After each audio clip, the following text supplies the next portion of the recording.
मनुष्य में जीवन में गौर से सुनो, बात नहीं करना।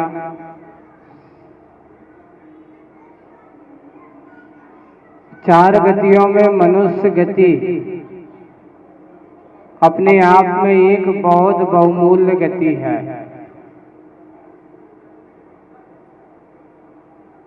रहने के लिए मात्र घर बनाना, त्रिंच गति में चिड़िया भी बना लेते हैं।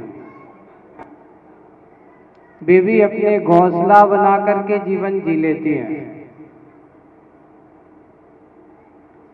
मनुष्य भी अपना घर बना लेता है,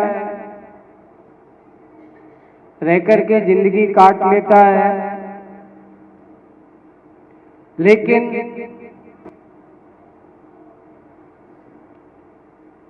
एक और विशेष काम अगर कोई कर लेता है तो वो कौन कर पाता है? कौन कर पाता है? रहने मात्र के लिए घर बनाया तो तुमने क्या किया? तुमने सोच लिया कि मैंने अपने जीवन काल में मैंने बहुत बड़ा घर बना लिया, बहुत बड़ा बंगला बना लिया, बहुत बड़ी फैक्ट्री, दुकान आदि बना दी। कोई बड़ा काम नहीं किया। बड़ा काम अगर कोई मनुष्य कर सकता है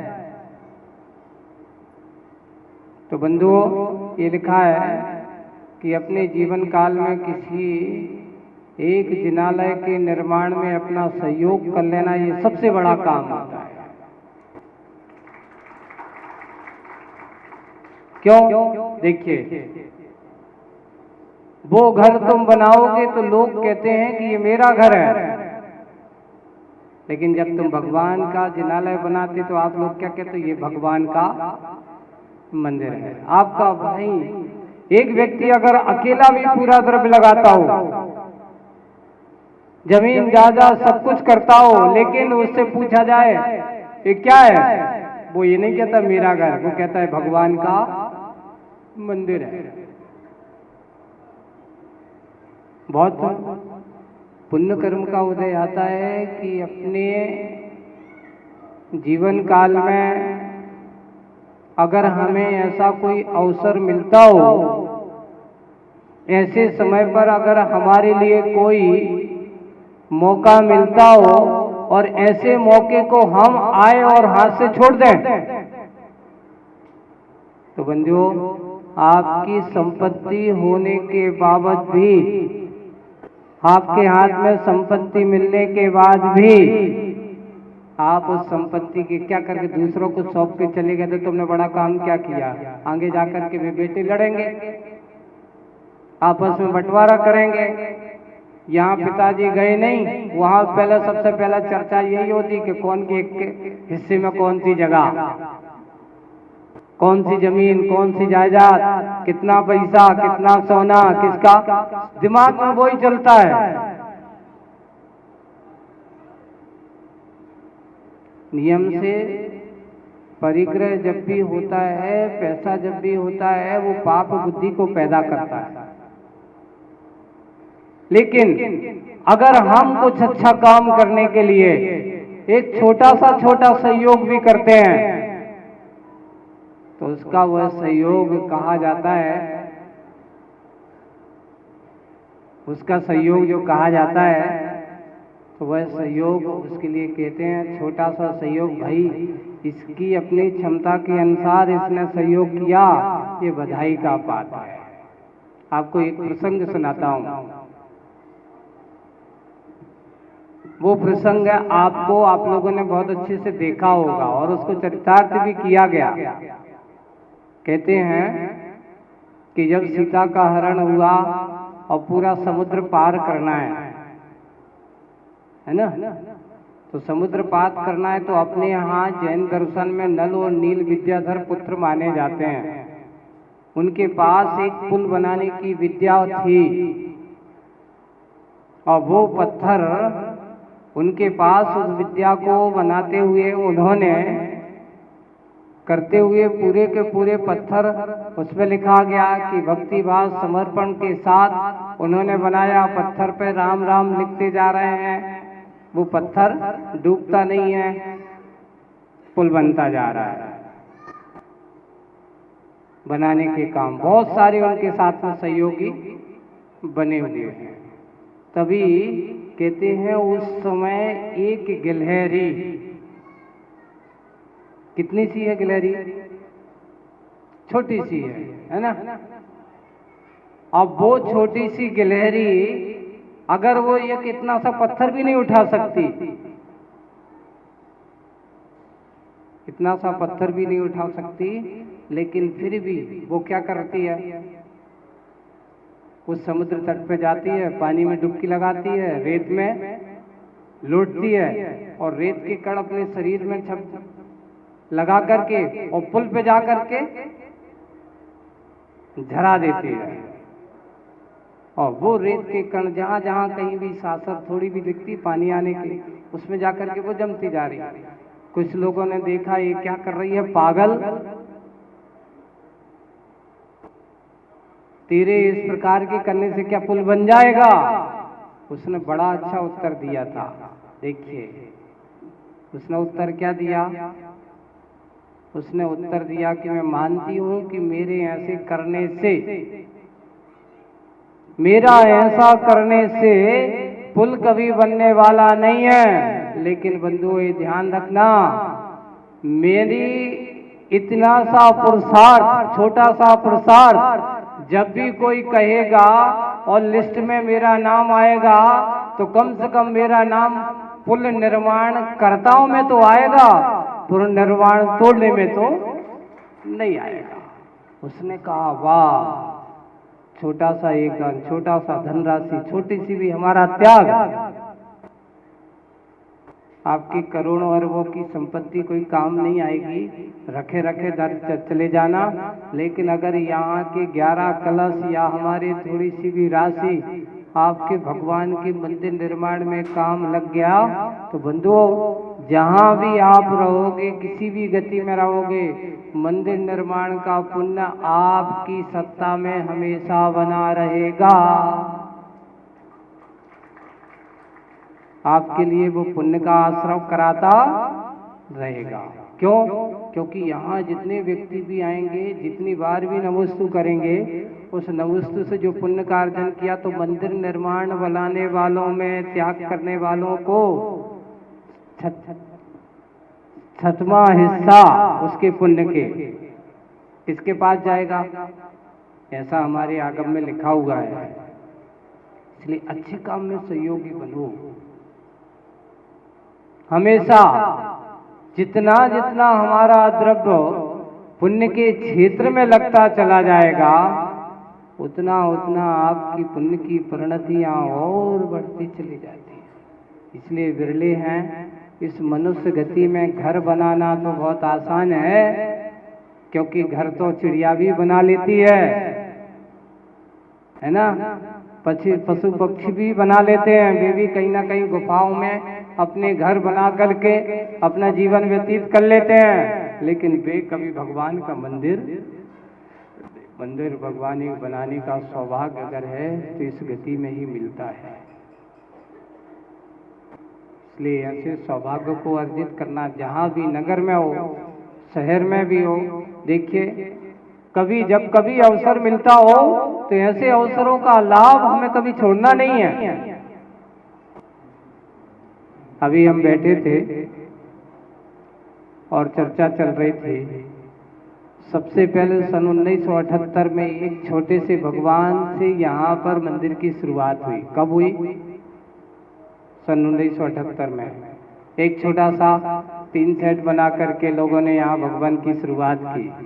धीरे धीरे करते करते सन 1983-84 में एक बनाया, और बनाते बनाते थोड़ा लोगों ने, उस समय कहते थे महाराज इतना पैसा लोगों के पास था ही नहीं, काम धंधा थोड़ा करते, थोड़ा थोड़ा चंदा जोड़ जाड़ करके लोगों ने मंदिर बनाया।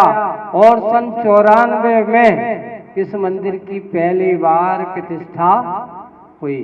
और यहाँ जब भगवान पहले नहीं थे तो कहाँ से लाए? तो साईपुर, यहाँ का सबसे प्राचीन, अहमदाबाद का, गुजरात का, यानी इस यहाँ का सबसे प्राचीन मंदिर था। कौन सा? तुम्हारे अजितनाथ मंदिर आज अभी साईपुर जाने वाले हैं, है ना।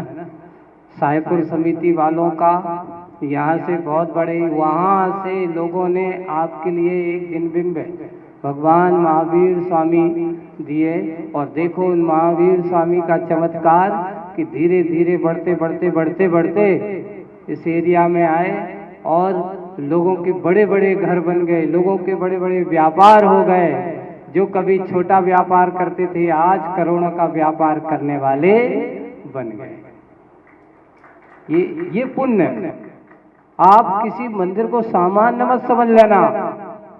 भगवान की पूजन, भगवान की भक्ति, त्याग वृत्ति, हमारे दान वृत्ति जो है, ये आज हमारे लिए ये त्याग वृत्ति, दान वृत्ति बहुत बड़ी करते करते 10-12 साल में उन्होंने मंदिर को इतना योग्य बना लिया कि सन 94 में इस मंदिर की क्या हो गई, प्रतिष्ठा हो गई। और अब धीरे धीरे करते करते अब लगने लगा कि मंदिर छोटा पड़ने लगा है ना। अब क्योंकि आसपास अब बहुत बड़ी कॉलोनी है। अभी तो जब से ये सुकमाल नगर में यहाँ भी बता रहे हैं कि 22-23 परिवार पूरे जैन समाज के पूरे इसी कॉलोनी के कैंपस के अंदर हैं। इसके बाहर भी हैं, सामने भी हैं, आजू बाजू भी हैं। पहले तो गजराज में नहीं था तो गजराज वाले भी तो यहीं आते थे, है ना। पहले पहले सब जो था, पर इतना हम सब अच्छे से करते हुए और अच्छे से अच्छा ये कार्य प्रकृति पर हम करेंगे। ये मंदिर निर्माण का कार्य बहुत बुजुर्गों के उस समय जो किया गया था, अब उसके हिसाब से आज अब व्यवस्थित ढंग से आज मंदिर निर्माण की बैठे बैठे दोपहर में रूपरेखा तैयार हो गई है।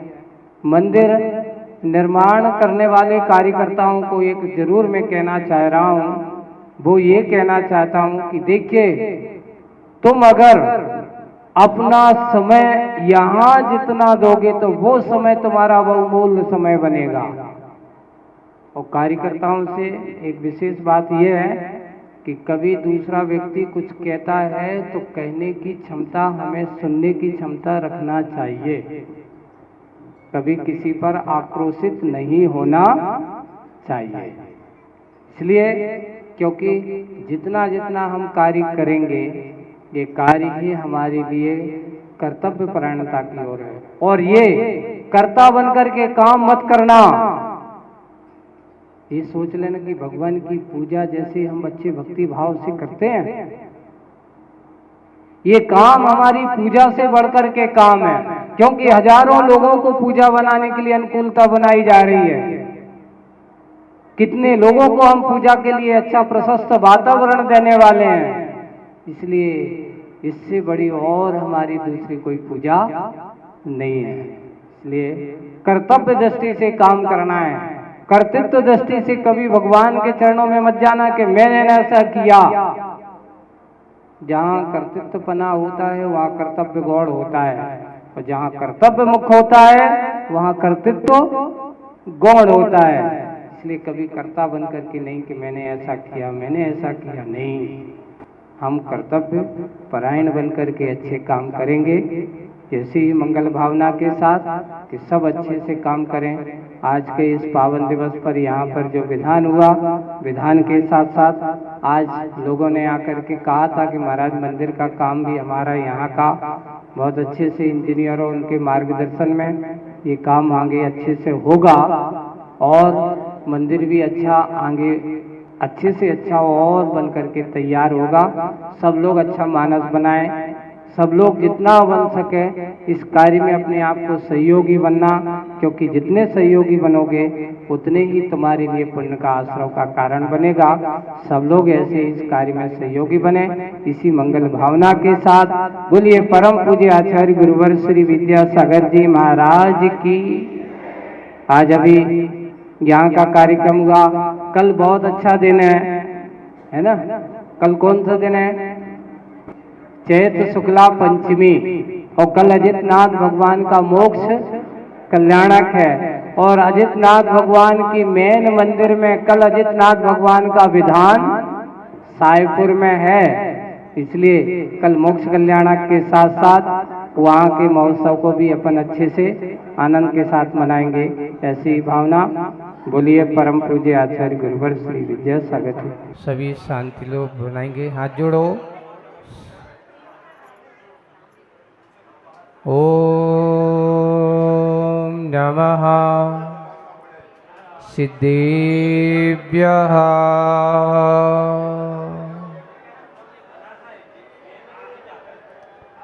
ओम नमः सिद्धेभ्यः।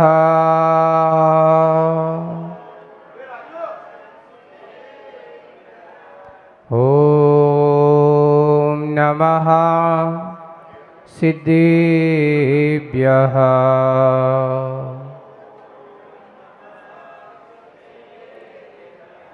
नमो वैरिहन्ताणम्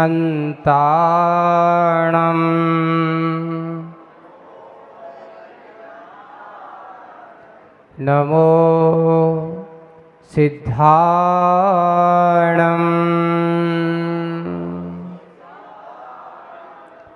नमो आयरीयाणम्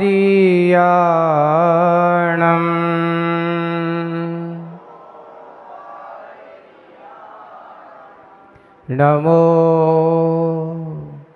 वज्रायाणम्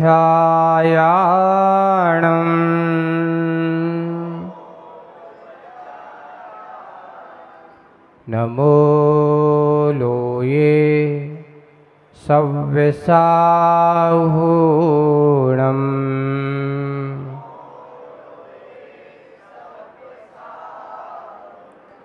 बोलिए पंच परमेष्टि भगवंतों की, शासन नायक भगवान महावीर स्वामी की, मूल नायक देवादिदेव 1008 श्री अजितनाथ भगवान की, परम पूज्य आचार्य गुरुवर श्री विद्यासागर जी महाराज की, आचार्य श्री समय सागर जी महाराज की, 3 कम 9 करोड़ मुनि राजों की, भगवान के मोक्ष कल्याणक महामहोत्सव की।